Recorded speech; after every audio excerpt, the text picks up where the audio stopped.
Hello friends, मैं आपके साथ भूपेंद्र धाकड़।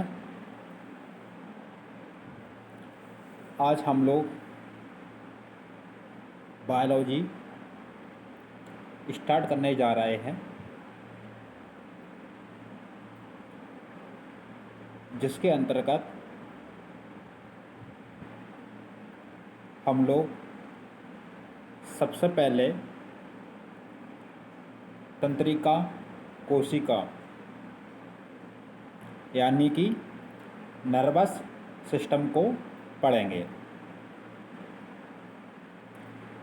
तो चलिए हम लोग आगे बढ़ते हैं। सबसे पहले आपको पता करना है कि तंत्रिका तंत्र यानी नर्वस सिस्टम होता क्या है और ये हमारे शरीर में किस तरह से कार्य करता है।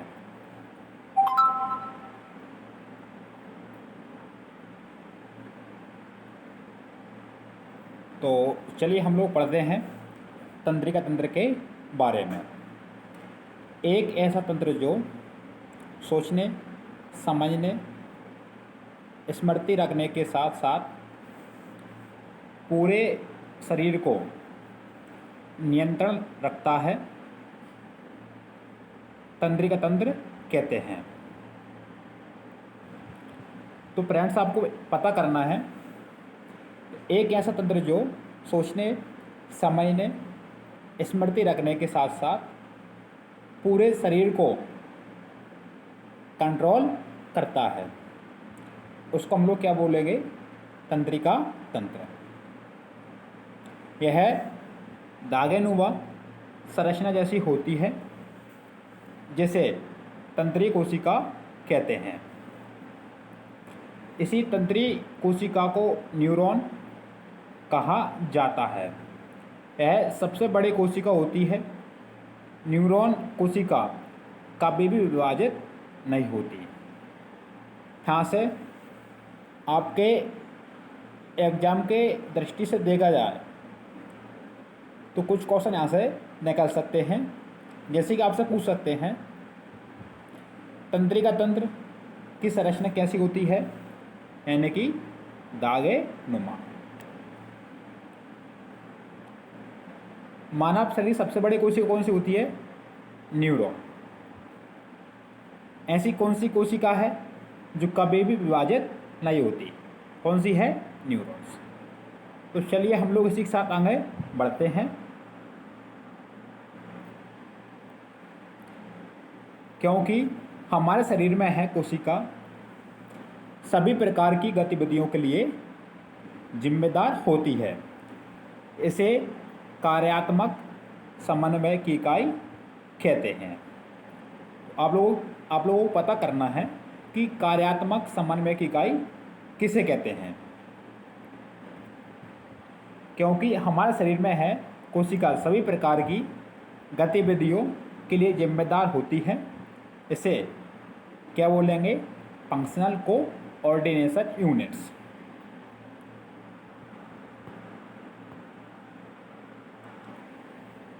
तो चलिए हम लोग कुछ डायग्राम के माध्यम से समझ लेते हैं। ये हमारा क्या है? न्यूरॉन्स। इसके अंतर्गत हम लोग देखते हैं कौन सा पार्ट किस जगह पर होता है। बीच वाले भाग को क्या बोलेंगे? केंद्रक। इसके साइड वाले भाग को क्या बोलेंगे? कोशिका। बीच वाले भाग को क्या कहा जाता है? तंत्रिकाक्ष। इधर वाले हिस्से को क्या कहा जाता है? तंत्रिका का अंतिम सिरा। तो चलिए फ्रेंड्स, आपने देख लिया होगा केंद्रक कहाँ पर होता है, कोशिका कहाँ पर होता है, ध्रुमिका कहाँ पर होता है, तंत्रिकाक्ष कहाँ पर होता है, तंत्रिका का अंतिम सिरा कहाँ पर होता है।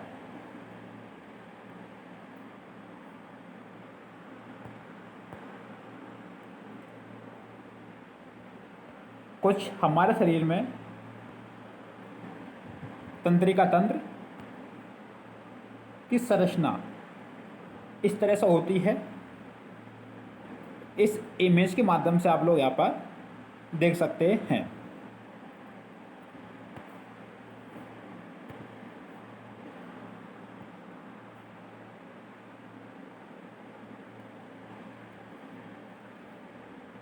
सभी प्राणियों का तंत्रिका तंत्र अति विशिष्ट प्रकार की कोशिकाओं से बनती है, जिसे तंत्रिका कोशिका कहते हैं।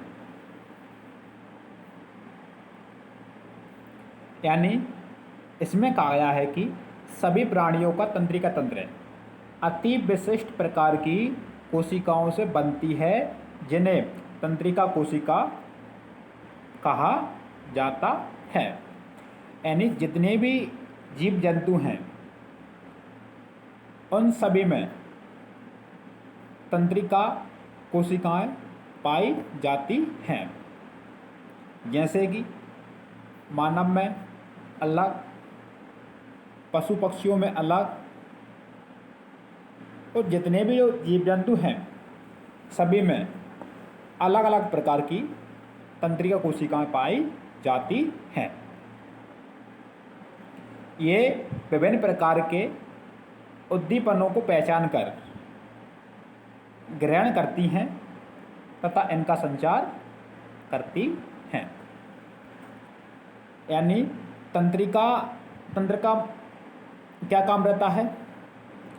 यानी उद्दीपनों को पहचान कर ग्रहण करती है तथा इनका संचार करती है।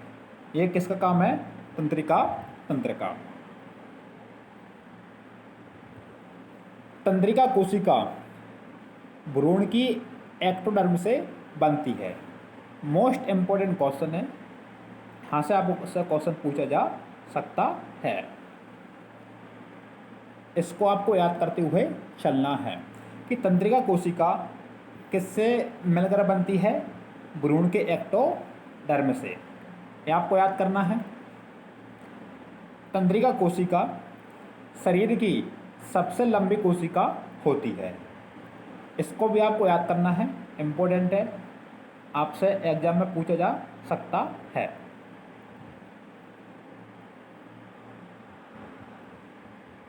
अब बात कर लेते हैं कि तंत्रिका कोशिका को कितने भागों में बांटा गया है या कितने भागों से मिलकर बनती है। पहला भाग है साइटोन, दूसरा है डेंड्रोन, तीसरा है एक्सोन। इन तीन भागों से मिलकर बनती है हमारी तंत्रिका कोशिकाएं। कौन कौन से भाग हैं? पहला है साइटोन, दूसरा है डेंड्रोन, तीसरा है एक्सोन। इसी के साथ हम लोग इन तीनों भागों के बारे में विस्तार से कुछ जान लेते हैं। साइटोन क्या होता है, डेंड्रोन क्या होता है, एक्सोन क्या होता है। सबसे पहले हम लोग बात कर लेते हैं साइटोन के बारे में। है तंत्रिका कोशिका का मुख्य भाग होता है। साइटोन क्या है? तंत्रिका कोशिका का मुख्य भाग होता है। कौन सा? साइटोन। अभी मैं डायग्राम के माध्यम से इसे बताऊंगा। साइटोन कहाँ पर पाया जाता है? इसमें एक केंद्रक तथा कोशिका द्रव पाया जाता है। इसकी कोशिका द्रव में अनेक प्रोटीन युक्त रंगीन कण पाए जाते हैं, जिन्हें निसेल्स कण कहते हैं। स्त्रियों की तंत्रिका कोशिका के केंद्रक के समीप 12 बाड़ी पाई जाती हैं। वैसे पता कर लो, वैसा कोई काम का नहीं है, बस आप लोग ये पता कर लो ओनली। साइटोन क्या होता है? तंत्रिका कोशिका का मुख्य भाग होता है। इसमें एक केंद्रक तथा कोशिका द्रव पाया जाता है। अब बात कर लेते हैं डेंड्रोन के बारे में कुछ। डेंड्रॉन क्या होता है?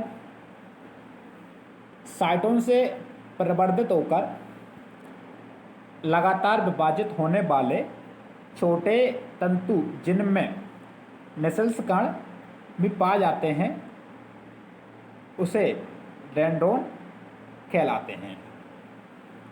उसे क्या कहते हैं? डेंड्रॉन। यानी कि साइटोन से प्रवर्धित होकर लगातार विभाजित होने वाले छोटे तंतु जिनमें नेसेल्स कण भी पाए जाते हैं डेंड्रॉन कहलाते हैं। ये उद्दीपनों को साइटोन की ओर भेजते हैं। पता कर लेना कि उद्दीपनों को साइटोन की ओर कौन भेजता है? डेंड्रॉन के की एक्सॉन। तो हमारा आंसर क्या होगा? डेंड्रॉन। अब बात कर लेते हैं एक्सॉन क्या होता है। साइटोन से एक बहुत पतला लंबा तंत्रिका तंतु निकलता है जिसे एक्सॉन कहते हैं। एक्सॉन क्या होता है? साइटोन से एक बहुत पतला लंबा तंत्रिका तंतु निकलता है जिसे एक्सॉन कहते हैं। एक्सॉन का अंतिम सिरा शासित तथा प्रत्येक शासित भाग के अंतिम छोर पर लड़ीनुमा संरचना पाई जाती है जिसे सिनेप्टिक नोब कहते हैं। सिनेप्टिक नोब किसे कहते हैं? एक्सॉन का अंतिम सिरा शासित तथा प्रत्येक शासित भाग के अंतिम छोर पर लड़ीनुमा संरचना पाई जाती है जिसे सिनेप्टिक नोब कहते हैं।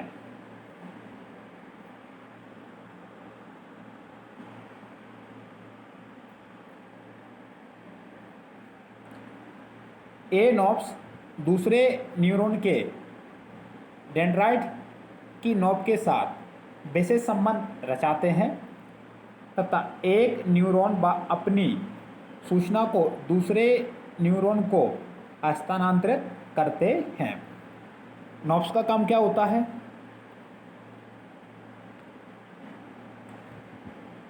ये नोब्स दूसरे न्यूरॉन के डेंड्राइट की नोब्स के साथ विशेष संबंध रचाते हैं तथा एक न्यूरॉन अपनी सूचना को दूसरे न्यूरॉन को हस्तांतरित करते हैं। केंद्रीय तंत्र के बाहर पाई जाने वाली तंत्रिका कोशिका छोटे छोटे समूह में पाई जाती है जिन्हें गुच्छक कहते हैं। वैसे ही पता कर लेना। अब इसी के साथ हम लोग आगे बढ़ते हैं। तंत्रिका कोशिकाएं रचना एवं कार्यकी में शरीर की सबसे जटिल कोशिकाएं होती हैं। यानी कौन सी कोशिकाएं? तंत्रिका कोशिकाएं। हमारे शरीर में सूचनाओं का हस्तांतरण कैसे होता है? विशेष प्रकार के हार्मोन से। इसे क्या कहा जाता है? न्यूरो ट्रांसमीटर यानी तंत्री संचारी।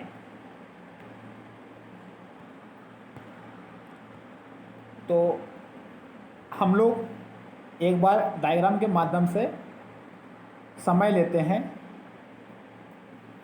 साइटोन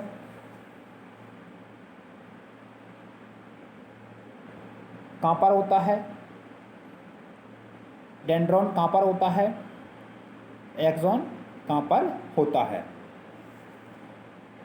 इस वाले पार्ट को कहा जाता है साइटोन, इस वाले पार्ट को कहा जाता है डेंड्रॉन, इस वाले पार्ट को कहा जाता है एक्सॉन। ये पूरा हिस्सा क्या कहलाता है? न्यूरॉन।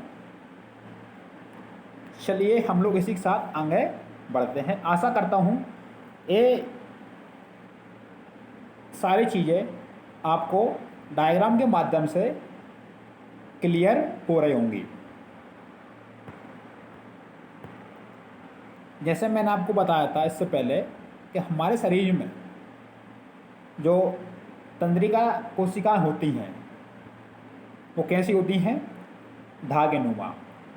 आप लोग डायग्राम के माध्यम से देख सकते हैं एक कैसी है संरचना धागे नुमा, यानी कहा जा सकता है इसे एक तरह का लड़ी नुमा संरचना होती है।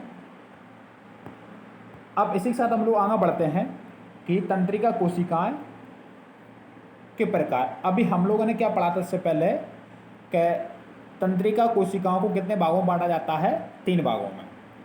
पहला कौन सा भाग था, सबसे पहले हम लोग बात कर लेते हैं साइटोन। पहला वाला पार्ट कौन सा था, साइटोन। दूसरा डेंड्रॉन,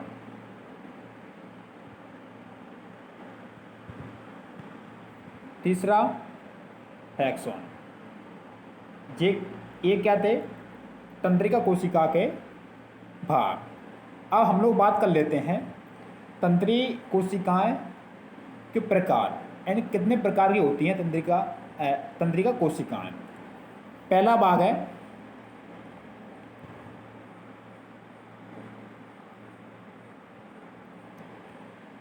एक ध्रुवीय तंत्रिका कोशिकाएं, यानी इसे क्या बोला जाता है, यूनिपोलर।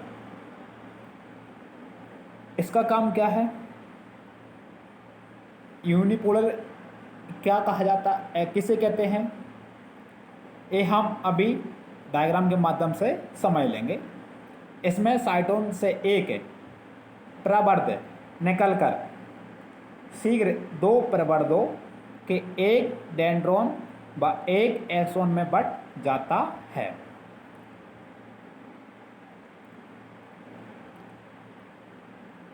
यूनिपोलर किसे कहते हैं, इसमें साइटोन से एक प्रवर्धित निकलकर शीघ्र 2 प्रवर्धों के एक डेंड्रॉन व एक हेक्सोन में बट जाता है, उसे क्या कहते हैं, एक ध्रुवीय तंत्रिका कोशिका, यानी यूनिपोलर।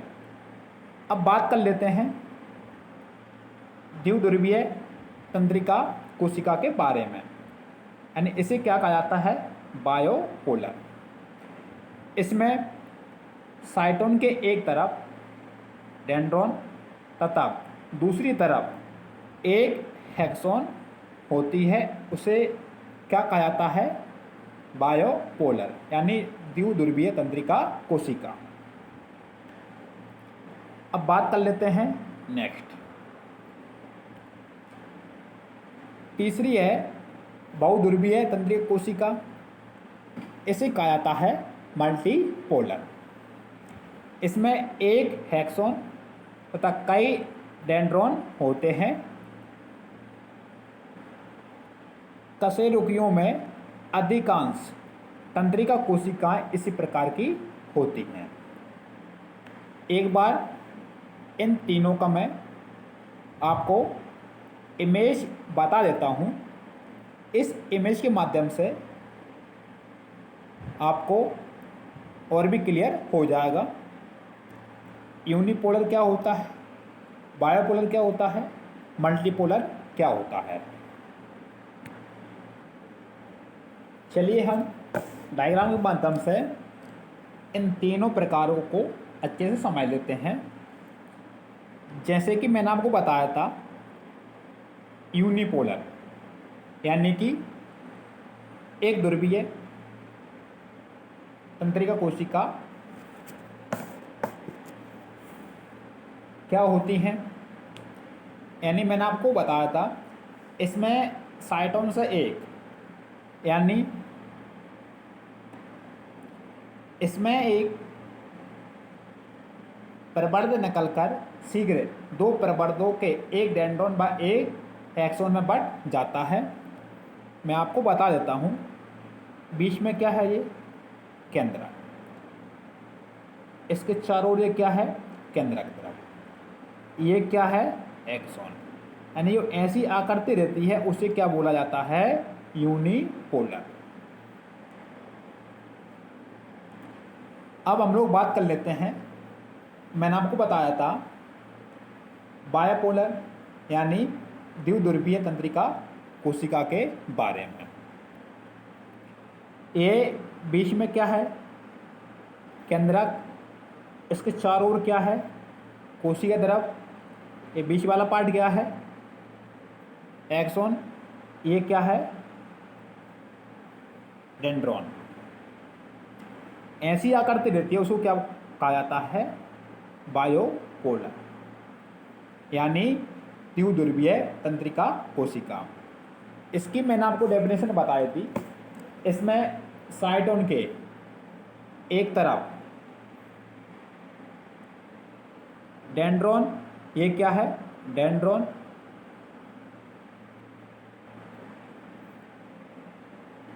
ये क्या है? डेंड्रॉन, ये क्या है? एक्सॉन। उसे क्या बोलेंगे? यूनिपोलर। अब हम लोग बात कर लेते हैं नेक्स्ट, कौन सा प्रकार था? मल्टीपोलर। यानी मैंने आपको बताया था डेफिनेशन में, इसमें एक हेक्सोन, यानी ये क्या हो गया? एक हेक्सोन हो गया, तथा कई डेंड्रॉन, ये क्या है? डेंड्रॉन, ये क्या है? एक्सॉन, यानी इसे क्या बोलेंगे? मल्टीपोलर। अब हम लोग बात कर लेते हैं कार्यों के आधार पर तंत्रिका कोशिकाएं के प्रकार। अब इससे पहले हम लोगों ने पढ़ा था पहला, तंत्रिका कोशिका कितने भागों से मिलकर बनी होती है? 3 भागों से। पहला भाग कौन सा था? साइटोन। दूसरा कौन सा था? डेंड्रॉन। तीसरा कौन सा था? एक्सॉन। इन तीनों पार्टों से मिलकर हमारी तंत्रिका कोशिकाएं बनती हैं। फिर हम लोगों ने बात की थी तंत्रिका कोशिकाएं के प्रकार। इससे पहले अभी हम लोगों ने क्या पढ़ा था? कितने भागों से मिलकर बनी होती? 3 भागों से। अब प्रकारों में हम लोगों ने बांटा था 3 प्रकारों में। पहला प्रकार कौन सा था? यूनिपोलर। दूसरा कौन सा था? बायोपोलर। तीसरा कौन सा था? मल्टीपोलर। इन 3 प्रकारों में हम लोगों ने तंत्रिका कोशिकाओं को बांटा था। यानी पहला यूनिपोलर,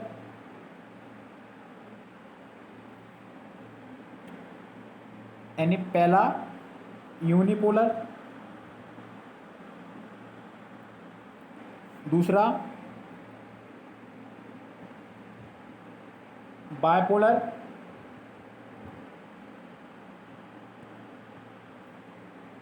तीसरा मल्टीपोलर।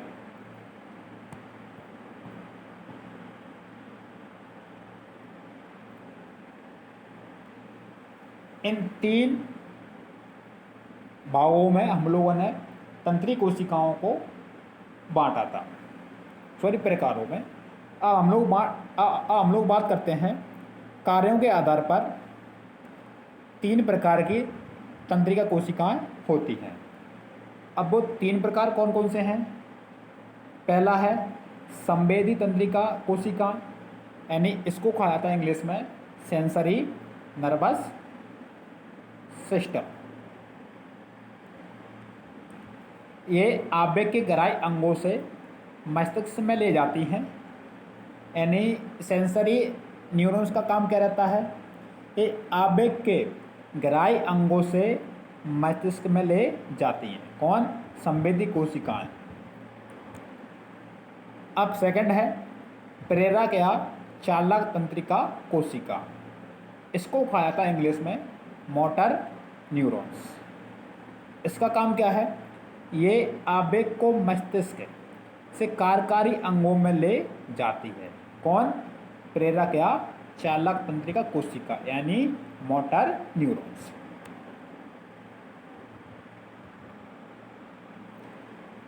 अब हम लोग बात कर लेते हैं मध्यस्थ तंत्रिका कोशिका, यानी एंटर न्यूरॉन्स।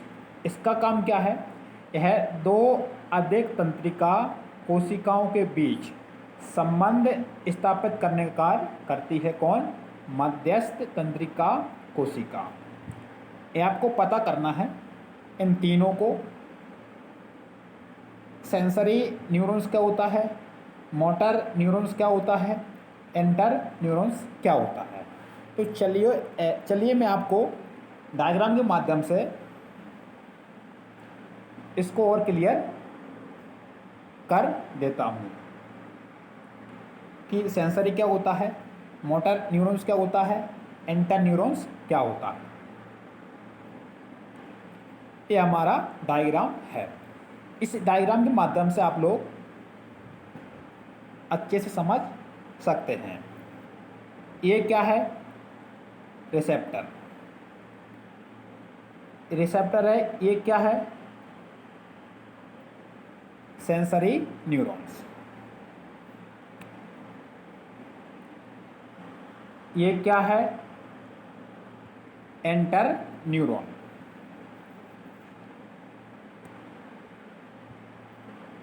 ये क्या है, मोटर न्यूरॉन। तो मैंने आपको बताया था कि तंत्री कोशिकाएं, कि तंत्रिका कोशिकाओं को कार्य के आधार पर कितने भागों में बांटा था, 3 भागों में। पहला भाग कौन सा था, सेंसरी न्यूरॉन्स। इसके बारे में मैंने आपको बताया था, ये आवेग के गहराई अंगों से मस्तिष्क में ले जाती है। यानी बात करूं इसके बारे में,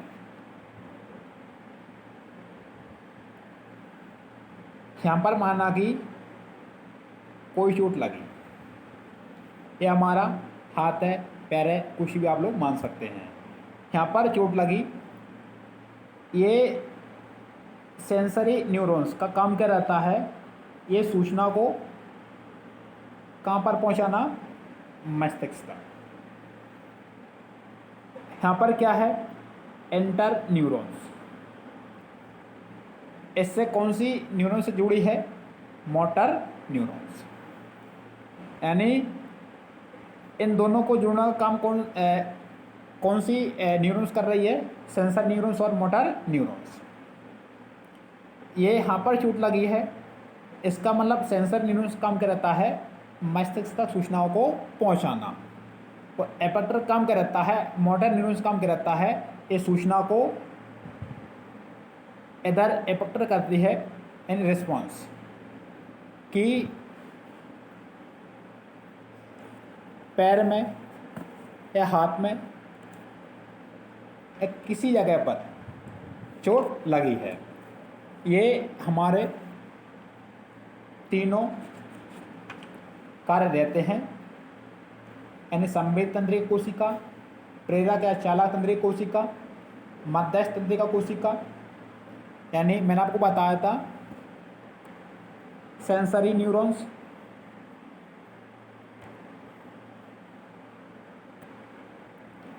सेंसरी न्यूरॉन्स, मोटर न्यूरॉन्स और एंटर न्यूरॉन्स। इसके बारे में मैंने आपको बताया था, सेंसर न्यूरॉन्स के बारे में, ये आवेग के गहराई अंगों से मस्तिष्क में ले जाती हैं, ये बात ठीक है। पर मैंने आपको बताया था प्रेरक या चालक तंत्रिका कोशिका एंड मोटर न्यूरॉन्स, ये आवेग को मस्तिष्क से कार्यकारी अंगों में ले जाती है, ये बात। पर मैंने आपको बताया था मध्यस्थ यानी एंटर न्यूरॉन्स, ये 2 या अधिक तंत्रिका कोशिकाओं के बीच संबंध स्थापित करने का कार्य करती है। कौन सी, एंटर न्यूरॉन्स। ये हमारा आज का टॉपिक खत्म हो गया। इसके बाद मैं आपको मानव तंत्रिका तंत्र पढ़ाऊंगा, जो कि एग्जाम के इंटरव्यू से देखा जाए तो बहुत ही इम्पोर्टेंट रहेगा। तो इसी के साथ अब मैं आप जाता हूँ। धन्यवाद दोस्तों, जय हिंद, जय भारत।